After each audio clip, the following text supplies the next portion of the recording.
Amazing casting. Zahid Hasan, আস্তানা মিমি, অপি করিম, জয় হাসান, চঞ্চল চৌধুরী। ইঁদুর তেলাপোকা দেখলে খাটের উপরে উঠে চিৎকার দিয়ে লাফালাফি করে। না, ওরকম ভয় তো এরকম কিছু নেই। আমি শিখছি এখনো। আমি সব প্ল্যাটফর্মেই কাজ করে আসলে এক্সপিরিয়েন্স গ্যাদার করছি। জাহিদ হাসান, আমি ওনার সাথে কাজ করব, এটা একটা ড্রিম।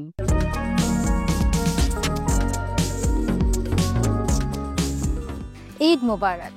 স্বাগত ইন্ডিপেন্ডেন্টের বিশেষ ঈদ আয়োজনে। সঙ্গে আছি নিশা মাহমুদা। ঈদ মানে খুশি, ঈদ মানে বন্ধু এবং পরিবার নিয়ে স্পেশাল কিছু মুহূর্ত কাটানো। সেই স্পেশাল মুহূর্তকে আরও একটু রঙিন করার জন্য আমাদের সঙ্গে আছেন ভেরি ট্যালেন্টেড, প্রাণবন্ত, হার্ড ওয়ার্কিং এবং এই সময়ের জনপ্রিয় এক মুখ। তিনি শুধু অভিনেত্রী নন, ফ্যাশন এবং আত্মবিশ্বাসে তিনি আমাদের অনুপ্রেরণা, যার হাসিতে কুপোকাত হাজারো তরুণ। সে ইজ সুনেরা বিনতে কামাল। কেমন আছেন? আলহামদুলিল্লাহ ভালো আছি। আপনি কেমন আছেন? ভালো আছি। ঈদ মোবারক। ঈদ মুবারক। ঈদের দিনটা আপনার কেমন কাটে? ঈদের দিনটা আসলে আমার একদম পছন্দ মতো মন মতোই কাটে। ফ্যামিলির সাথে আরামে রেস্ট করি, ফ্যামিলির সাথে টাইম কাটাই, বন্ধু বান্ধবকে টাইম দিই, রিল্যাক্স থাকা হয়। সো আমার দেখা যায় যে ঈদের আগে অনেক কাজ থাকে, ঈদের কাজটা শেষ করে ফাইনালি একটু টাইম পাই একটু নিজের মতো করে থাকার, একটু বই পড়ার, সিনেমা দেখার। সো খুব ভালো কাটছে আলহামদুলিল্লাহ। বান্ডেল থাকলে প্রতি সেনমানিতে টাকা বাঁচবে। বিকাশ সেনমানি বান্ডেল কিনে জিতুন প্রতি লেনদেনে। আচ্ছা, ঈদের সময় যেগুলো কাজ থাকে, যেমন গত ঈদে আপনার সিনেমা ছিল দাগি, এই ঈদে উৎসব, তো সিনেমার কাজ নিয়ে ঈদের আগে ব্যস্ত সময় পার করা হয়। সেই সময়টাকে যে পরিবারকে দিতে পারেন না, এটা নিয়ে আফসোস হয়? অবশ্যই আফসোস হয়, তবে আমি এমন একটা মানুষ যে কাজ খুব ভালোবাসি এবং আমার পরিবারও সেটা জানে, এবং তা আমার এই কোয়ালিটিটা আমার ফ্যামিলি অনেক পছন্দ করে। সো আমার ফ্যামিলি তো প্রতিনিয়ত দেখে যে আমি কীভাবে হার্ড ওয়ার্ক করি। আমি আমার দেখা যায় যে শুটিং যতদিনই থাকে তার আগে একটা প্রোডাক্ট মানে একটা টাইম থাকে, প্রি প্রোডাকশন টাইম, যখন ক্যারেক্টারটা চরিত্রটা হয়ে ওঠা বা ওই জার্নিটা, আমি ওই টাইমটা আসলে দেই একটা ক্যারেক্টারে। সো আমার ফ্যামিলিও তো একটু দেখে, অবজার্ভ করে। আমার আম্মু আব্বু আমাকে খুবই সাপোর্ট করে, আমার ভাই বোন সবাই খুবই সাপোর্ট করে জিনিসটা। টাইম দিতে পারি না নিজের কাছে, একটু মাঝে মাঝে খারাপ লাগে যে বাসায় যে একটু আম্মুর সাথে বা সবার সাথে একটু বসে তাদের দিনটা কেমন গেল সেটা জিজ্ঞেস করতে, সেটা ওইভাবে করা হয় না। বাট ওই যে দেখা যায় নিয়মিত টেক্সটিং বা একটু পর কলে কানেক্টেড থাকার চেষ্টা করি। যেহেতু ব্যস্ত থাকেন, সেক্ষেত্রে ঈদের শপিং এর প্রিপারেশনটা কিরকম হয়? মানে শেষ মুহূর্তে শপিং করেন নাকি আগে থেকেই করে রাখেন? আমি আসলে লাস্ট 2-3 বছর ধরে আমার নিজের জন্য আমি কিছুই কিনি না। হ্যাঁ, গিফট পাই মাঝে মাঝে কিছু। তো নিজের জন্য শপিং করা হয় না। ফ্যামিলিকে চেষ্টা করি টাইম পেলে কিছু কিনে দেওয়ার, বা আমি আম্মুকে রেসপন্সিবিলিটিটা দিয়ে দিই যে সবার জন্য একটু কিনে নিও। সুনেরা কি রান্না করতে পারেন? আমি রান্না করতে পারি, তবে আমার সবসময় রান্না করতে ভালো লাগে না। আমার মাঝে মাঝে এমন দিন আসে যে আজকে আমার মনে হয় যে আমি রান্না করব, তখন আমি রান্না করি। ওটা আসলে শখে করা, বাট আপনি যদি বলেন নিয়মিত ওই রান্নার প্র্যাকটিসটা, ওটা আমার নেই। ঈদে কোনো স্পেশাল ডিশ রান্না করার প্ল্যান? ঈদে স্পেশাল ডিশ তেমন একটা এবার আসলে রান্না করা হয়নি, কারণ আমি খুবই ব্যস্ত থাকার পরে একটু রেস্টেই ছিলাম। তবে ডিমান্ড করা হয়েছে আম্মুর কাছে যে এটা বানিয়ে দাও। আম্মুই আসলে রান্না করেছে, আমি টুকটাক হেল্প করেছি বা আমার কি খেতে ইচ্ছে করছে ওটা বলেছি। কি খেতে ইচ্ছে করে সোনেরার? আমি খুবই দেশি ফুড লাভার। আমার যেমন কোরবানি ঈদে স্পেশালি দেখা যায় গরু মাংস, কালা ভুনা, তারপর ঝুরা বিফ, তারপরে বিফ স্যালাড, এই জিনিসগুলো আমার খুব পছন্দ। তারপর ওই যে শামি কাবাব যেটা বানায়, এই কমন জিনিস, but I really love it. Bundle থাকলে প্রতি সেনমানিতে টাকা বাঁচবে। বিকাশ সেনমানি বান্ডেল কিনে জিতুন প্রতি লেনদেনে। আচ্ছা, যেহেতু ব্যস্ততা নিয়ে কথা উঠলই, এবার ঈদে উৎসব এসছে, এই সম্পর্কে একটু জানতে চাই। উৎসব আমার কাছে যদি জানতে চান, আমি বলবো যে এমন একটা সিনেমা উৎসব যেটা 90 দশকের যারা আছে তারা সবাই খুবই পছন্দ করবে, এবং উৎসব ফ্যামিলি নিয়ে দেখার মতো সিনেমা। সো আমরা প্রচারণা সবাইকে বলেছি যে আসলে ফ্যামিলি ছাড়া দেখা নিষেধ। সো ওই একটা ব্যাপার আছে গল্পটায়, এবং অ্যামেজিং কাস্টিং। জাহিদ হাসান, আস্তানা মিমি, অপি করিম, জয় হাসান, চঞ্চল চৌধুরী, মানে এত নামি দামি, এত ট্যালেন্টেড, আমাদের ছোটবেলার সব থাকে না, খুবই নস্টালজিক একটা ব্যাপার। সো আমার কাছে যখন সিনেমাটার অফার আসে, আমাকে আসলে তানিম ভাই বলে যে সুনেরা তুমি এটা আমাকে করে দিবা, আমার এই চরিত্রে আমার তোমাকেই লাগবে, আমি আর কোনো সেকেন্ড কোয়েশ্চেন করিনি। আমি বলেছি আমি পুরো কাস্টিংটা শুনে আমি বলছি অবশ্যই করবো, বিকজ ইনাদের সাথে কাজ করা আমার স্বপ্ন, ছোটবেলার স্বপ্ন। এটা আমার মনে হয় যে যারা আর্টিস্ট আছে আমার টাইমের, তাদের সবারই আসলে স্বপ্ন যে এরকম থাকে না স্ক্রিনে যে ভারটা, এরকম একটা সিনেমায় চান্স পাওয়া বা ওনাদের সাথে যে আমি কাজ করার যোগ্য সেটাও ভাবা, এটা একটা বড় একটা বিষয়। So I was really happy and excited পুরো প্রজেক্টটা করার সময়। তামিম রহমান অংশুর ন ডরাই সিনেমা দিয়ে আপনার সিনেমা জীবন শুরু। তো ন ডরাইতে আপনি একজন সার্ফার ছিলেন। ন ডরাই পার্ট 2 যদি হয় এবং সেখানে যদি আপনাকে সার্ফার থেকে একজন সুপার হিরো টাইপের কোনো ক্যারেক্টার দেয়া হয়, কোন সুপার পাওয়ারটা আপনি নিতে চান? অনেকে আছে না যে স্টুপিডিটির কারণে অন্য মানুষকে কষ্ট দেয়, সো ওখান থেকে আমি যাতে এমন কোনো একটা পাওয়ার জানি যেখানে আমি মানুষকে অতটুকু ম্যাচিউরিটি মাইন্ডে দিয়ে দিব যাতে সবাই আশেপাশে মানুষকে ভালো রাখতে পারে, কেউ কাউকে কষ্ট না দেয়। ন ডরাইতে আপনি অনেক সাহসী ছিলেন। বাস্তব জীবনেও ছেলেরা কি এতটাই সাহসী, নাকি ইঁদুর তেলাপোকা দেখলে খাটের উপরে উঠে চিৎকার দিয়ে লাফালাফি করে? না, ওরকম ভয় তো এরকম কিছু নেই। হ্যাঁ, শুটিং এর সময় মশা কামড়ালে বিরক্ত লাগে, ওটা আসলে কিছু করার নেই, বাট ভয় এরকম কিছু নেই না।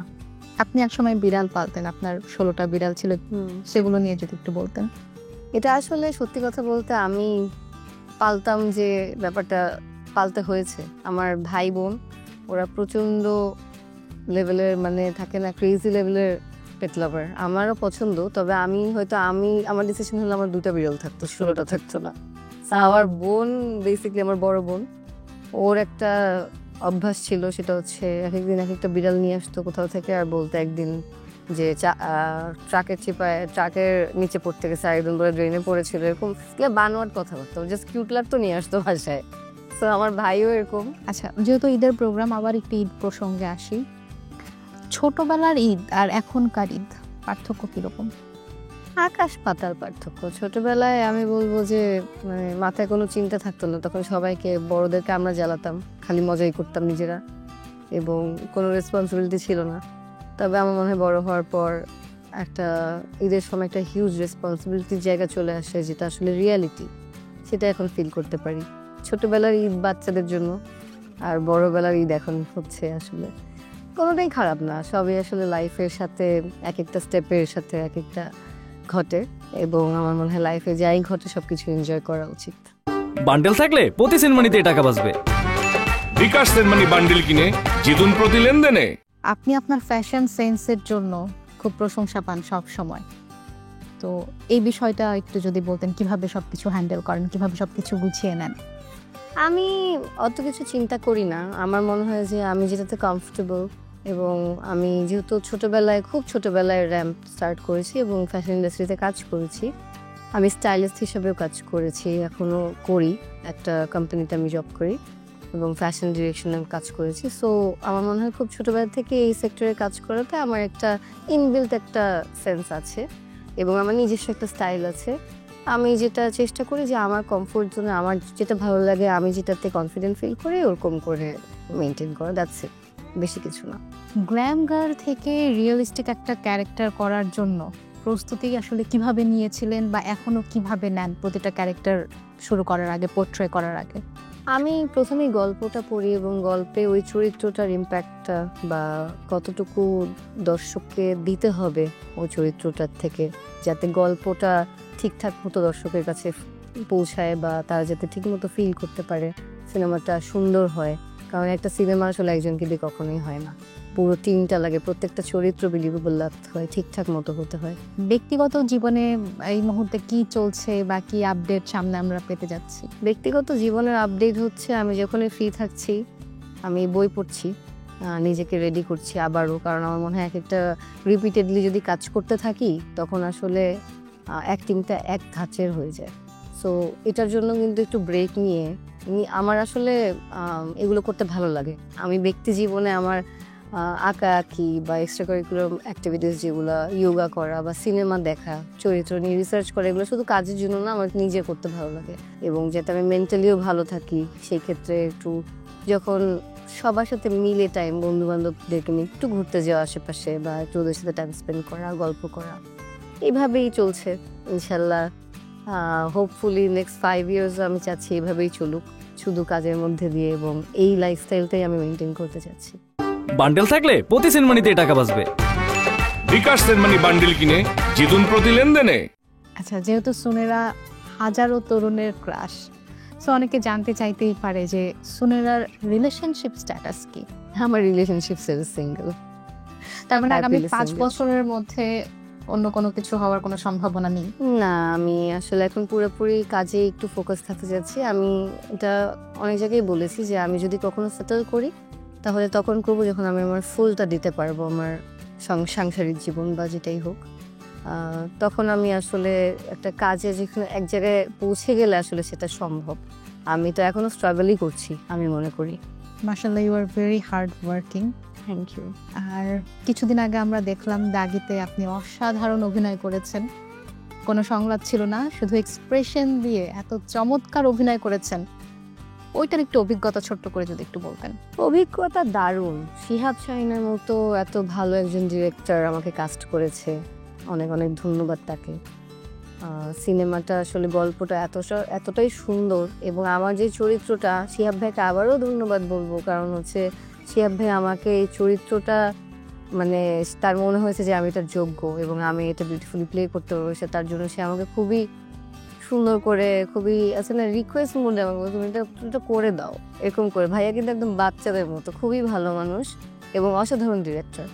সো আমি এই জায়গা থেকে আমাকে বললো যে আমি জানি স্ক্রিন টাইম কম, তুমি সিনেমার নায়িকা, তুমি সবসময় প্রধান চরিত্রে করে আসছো, আমি মানে বাট এই হিসাবে আমার যতটুকু মানে স্টোরি তো আমার মনে হয় তোমার এই চরিত্রটা করলে ভালো লাগবে, আর এটা কিন্তু খুবই ইম্প্যাক্টফুল, এটা এই চরিত্র মানুষ মনে রেখে যাবে।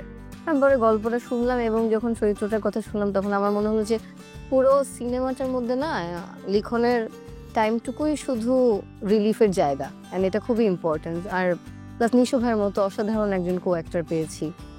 পুরো টিমটাই আসলে খুবই অ্যামেজিং ছিল, টিমটা ভালো ছিল, এত ভালো ছিল, ইভেন মানে আমাদের makeup, art, DOP, everyone was amazing. সবাই খুবই হার্ড ওয়ার্কিং, মন দিয়ে কাজটা করে, যার জন্য দাগি এত ভালো করেছে। বান্ডেল থাকলে প্রতি সেনমানিতে টাকা বাঁচবে। বিকাশ সেনমানি বান্ডিল কিনে জিতুন প্রতি লেনদেনে।